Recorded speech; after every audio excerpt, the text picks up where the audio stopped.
Assalamualaikum warahmatullahi wabarakatuh.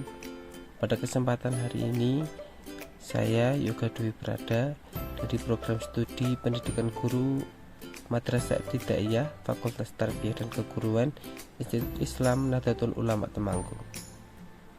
Pada kali ini, saya ingin melakukan pembahasan mengenai nama-nama Wali Songo dan strategi dakwahnya.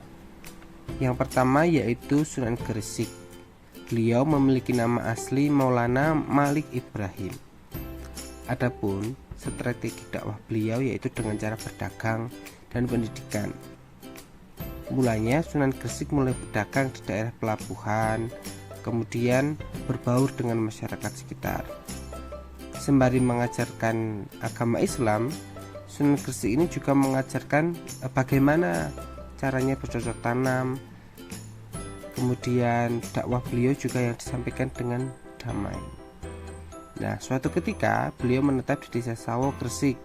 Kemudian beliau membangun sebuah surau. Nah, surau ini digunakan sebagai sholat dan juga dalam penyebaran agama. Yang kedua yaitu Sunan Ampel. Beliau memiliki nama asli Raden Muhammad Ali Rahmatullah atau biasa disingkat dengan Raden Rahmat atau Sunan Ampel. Adapun strategi yang dilakukan beliau dalam penyebaran agama Islam yaitu dengan ajaran yang sering kita dengar yaitu Moh Limo, yang artinya moh main tidak berjudi, moh ngombe tidak mabuk, moh maling tidak mencuri, moh madat tidak candu pada obat-obatan, dan moh madon tidak berzina. Nah, kelima ajaran Moh Limo ini sering kita jumpai dalam ceramah-ceramah para kiai ataupun mubalek. Itu merupakan salah satu strategi yang digunakan oleh Sunan Ampel. Selanjutnya yaitu Sunan Bonang. Beliau memiliki nama asli yaitu Raden Makdum Ibrahim. Nah, beliau lahir di Surabaya pada 1465 Masehi. Strategi yang dilakukan beliau dalam berdakwah yaitu dengan cara akulturasi budaya, di mana mencampurkan budaya Islam dengan budaya yang ada di Jawa, terutama Hindu dan Buddha. Nah, dalam akulturasi ini juga tetap mempertimbangkan syariat-syariat Islam di dalamnya. Nah, beliau dalam penyebaran agama Islam juga menggunakan media alat musik. Salah satunya yaitu menggunakan gamelan. Beberapa sumber menyebutkan Sunan Bonang ini berasal dari nama Sunan Bonang ini berasal dari gamelan yang beliau ciptakan. Selanjutnya yaitu Sunan Derajat. Beliau memiliki nama asli Raden Qasim. Dalam strategi dakwahnya, beliau memiliki 7 ajaran dasar, yang mana diantaranya yaitu memangun resep tiasing sasomo, yaitu membuat senang hati orang lain. Jroning suko kudu eling lan waspada. Dalam keadaan gembira hendaknya tetap ingat Tuhan dan selalu waspada. Laksitaning subroto tanyipo marang pringgo bayaning lampah. Dalam mencapai cita-cita luhur, jangan menghiraukan halangan dan rintangan. Meper hardaning panca indriyo. Senantiasa berjuang untuk menekan hawa nafsu duniawi. Hening, hening, henung. Dalam diam akan dicapai keheningan. Dalam hening akan dicapai jalan kebebasan mulia. Mulya guna panca waktu. Pencapaian kemuliaan lahir batin dicapai dengan menjalani sholat 5 waktu. Menehono teken marang wong kang wuta. Wenehono mangan marang wong kang luwe. Wenehono busana marang wong kang wuda. Wenehono pangyup marang wong kang kaudanan. Berikanlah tongkat kepada orang buta berikanlah makan kepada orang yang lapar, berikanlah pakaian kepada orang tak berpakaian, berikanlah tempat berteduh kepada orang yang kehujanan. Nah, ini merupakan ajaran-ajaran yang beliau ajarkan. Setelahnya yaitu merupakan Sunan Kalijaga penyebaran atau kita biasa mendengar nama aslinya yaitu Raden Said.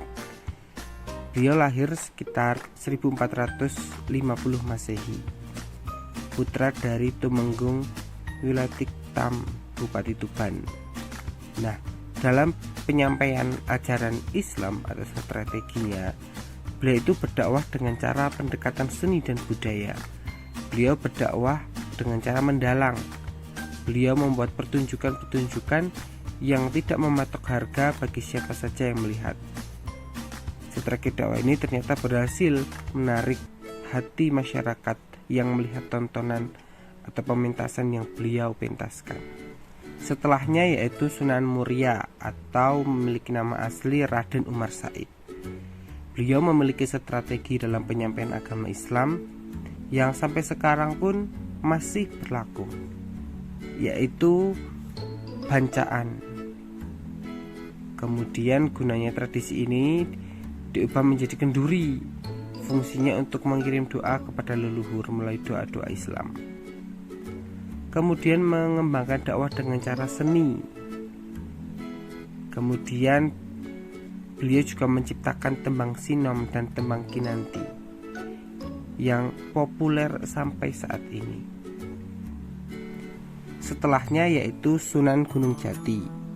Nah, Sunan Gunung Jati ini memiliki nama asli yang sering kita dengar yaitu Syarif Hidayatullah. Beliau memiliki strategi dengan cara melakukan jalur perkawinan. Dikisahkan tidak kurang dari 6 perempuan beliau jadikan istri. Pada awal mulanya Sunan Gunung Jati ini menikah dengan Nyai Babadan, putri dari Ki Ageng dengan Badadan. Kemudian beliau melakukan dakwah atau strategi yang beliau lakukan yaitu dengan berkedudukan politik, memperkuat kedudukan politik, sekaligus memperluas hubungan dengan tokoh yang berpengaruh di daerah Cirebon, Demak. Setelahnya yaitu Sunan Giri. Beliau merupakan putra dari Syekh Maulana Ishaq. Beberapa nama yang dikenal yaitu seperti Muhammad Ainul Yakin, Joko Samudro, Raden Paku, dan Sultan Abdul Fakih. Dalam melakukan strategi dakwahnya, beliau melakukan strategi di bidang pendidikan. Beliau juga dakwah menggunakan karya seni. Karya seni ini khususnya beliau ciptakan sendiri. Contohnya seperti permainan anak-anak dan tembang atau lagu-lagu dolanan. Beberapa permainan yang dibuat oleh Sunan Giri antara lain yaitu gendigeret, jelungan, jamuran, dan lain-lain. Kemudian ada lagu Padang Bulan, Jublak-jublak suweng, itu merupakan ciptaan dari beliau Sunan. Sebagai pamungkas yang terakhir yaitu Sunan Kudus. Sunan Kudus ini memiliki nama Ja'far Shodiq.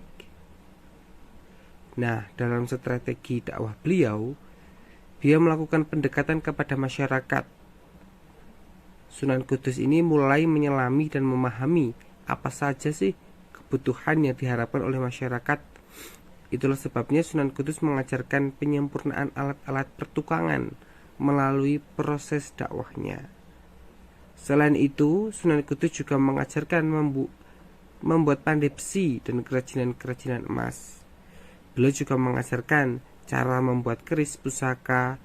Tidak hanya itu, Sunan Kudus juga mengajarkan hukum-hukum agama Islam dengan tegas. Nah, beliau ini lebih ke peralatan, kemudian kesenian lewat keris dan lain sebagainya. Cukup sekian pembahasan materi nama-nama Wali Songo serta strategi dakwah yang disebarkan di Indonesia ini. Apabila ada tutur kata yang kurang berkenan, Saya mohon maaf atas kesalahannya.